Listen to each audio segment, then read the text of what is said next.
Ay, good morning, ma'am. Kayo po si Miss Sasha? Yup. Ay, I'm your Papa Chito. Ako na po eh. Okay. Tulungan ko na Thank po. you. Sige po, sige po. Grabe. Para akong lalagnatin sa pagod. Ay, ma'am, positive kayo? Ba't kayo nakamas? Dapat di na kayo lumalabas, makakahawa kayo niyan eh. Porky humaching, positive agad. Maalikabok kasi yung mga item ko, kaya ako nakamas. Ma'am, niloloko niyo ako eh. Positive kayo eh. Paranoid lang, kuya. Ma'am, hindi sa COVID ah. Positive kayo sa ganda. Papa ka nga. Papa cute.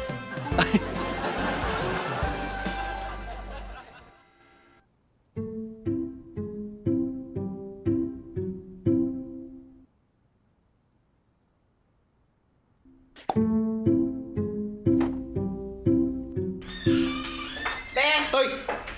Be, bakit? Yung bayad ng customer na 4K, akin na nga. Binigay ko na sa'yo, di ba? Hindi, yung down payment yun. Ang sinasabi ko yung balancing 4K. Ano kasi hindi pa nagbibigay. Ano? Alam mo, sabi ko na nga ba, scammer yun eh. Ikaw kasi hindi ka nakikinig sa akin eh. Pag yun hindi nagbayad, lagot ka sa akin!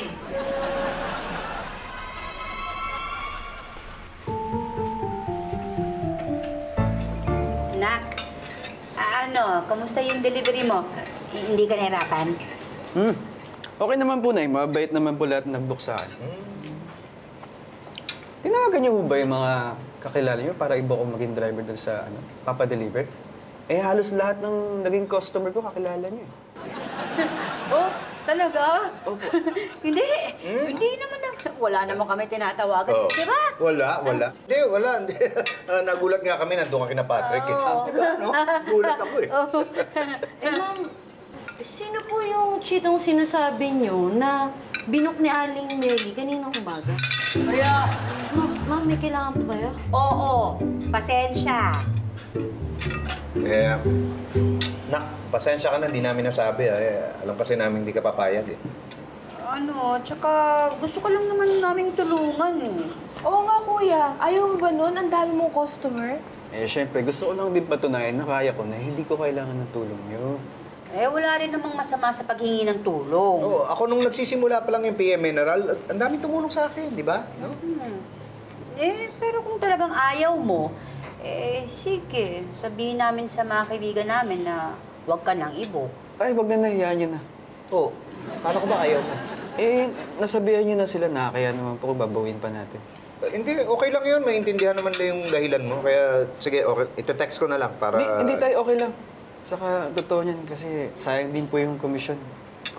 Pang-insurance ko rin po yun. Ayan tayo eh. Ayaw-ayaw ka pa kanina. Eh, sabi niya po, wala namang masamang may ng tulong, di ba? Yan ang Papa. Papa Luzon. Hindi pa ba ayos eh? Hindi nga, Ako na ayos na ko ka- nga eh. Tay, nanapo ko. Oy, ingat. Okay na. Wow. Uy, Ay, tay. ganda ng ngiti mo ah. Sino ba yan? Ay, tay, customer ko po, si Sasha. Maganda, no? Ah. Oo, Nay. kita sa ngiti mo eh. Saka, Nay, alam niyo, nakyutan din sa akin. Saan ba yung address ng Sasha na yan, kuya? Bakit?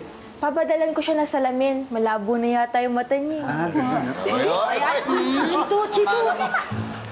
Chito, may napanood kaming balita ngayon lang. Naku, uso pa lang ngayon yung mga nagdi-deliver, hino-hold up. Naku, mag-iingat ka ha. At minsan pa nga, meron daw nagpa-deliver. Abay, may drugs. Hindi nila alam. Oo nga, ang daming illegal ngayon, kaya baka mabiktima ka, mag-ingat ka. Huwag kang basta magtitiwala. Oo nga, huwag kang tatanga-tanga. Ay, wow. Ikaw talaga nagsabi, no? Ha? Nagsalita? Bakit? Mali ba? Ay, sige, Chito, pwede kang tatanga-tanga. Alam mo na.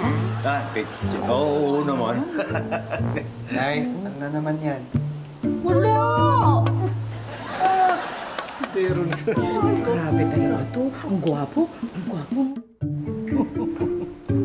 Ito talagang jowa ko, oh. Kita mo, naglalambig na naman. Ayan, padalan ko daw siya ng coffee. At ang gusto, ha, ako daw dapat ang nag-brew. Ay, kinikilig ka naman.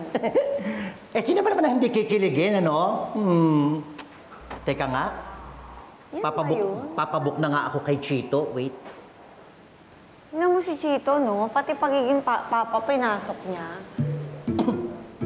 Bakit wala namang masama sa pagiging papa, eh? Oh, pa-pick up, tapos pa-booking. Pera na kaagad. O, di ba? Kagwapuhan lang ang puhunan. Ay, hindi pa rin available si Chito. Naku, palagay ko na puyat ito sa dami ng booking kagabi. Talaga sa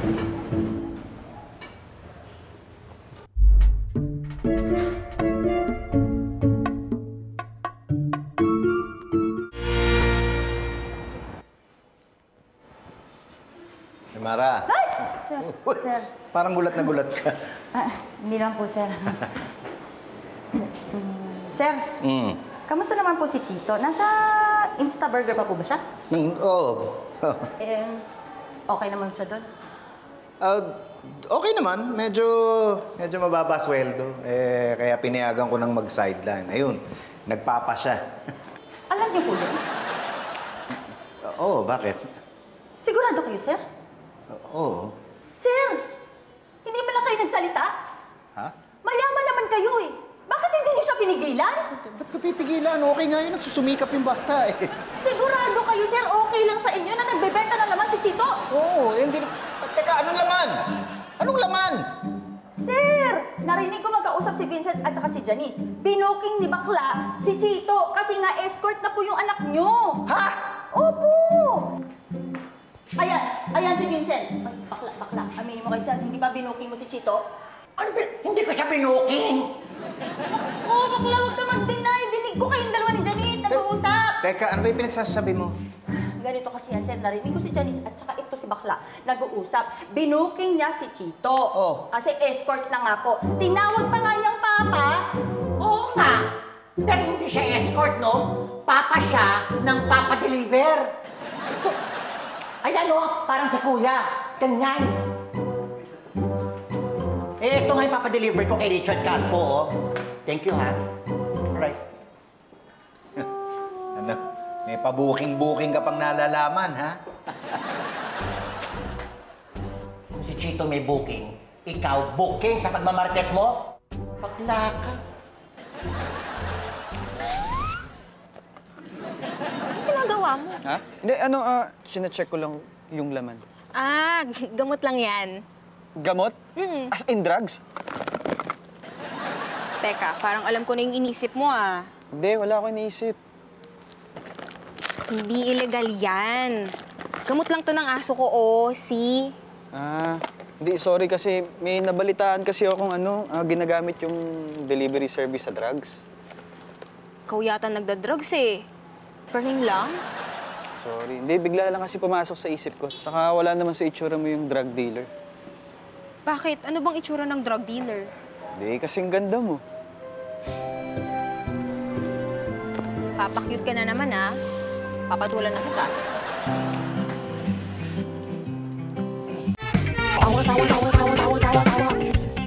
You know!